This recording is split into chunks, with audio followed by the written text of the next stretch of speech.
If you don't have the HD audio codec available in your Bluetooth device setting on the Motorola signature, if it's missing, for example, I have these earbuds over here and they are supposed to have LDAC option available in the settings, but as you can see, I have AAC instead and there is no LDAC available.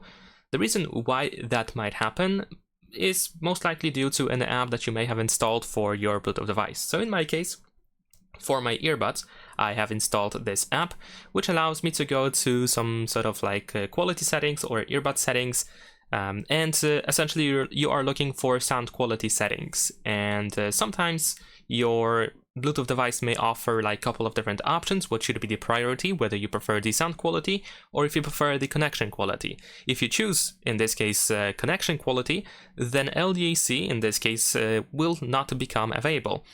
And if I switch back to the sound quality, and if I actually open my settings again on the phone, as you can see now, I have my LDAC back. So if you just installed an app for your Bluetooth device, you just want to check settings of that app in order to see if there is something that may potentially block the Bluetooth device from using the desired audio codec. And that's pretty much it. Leave a like and subscribe.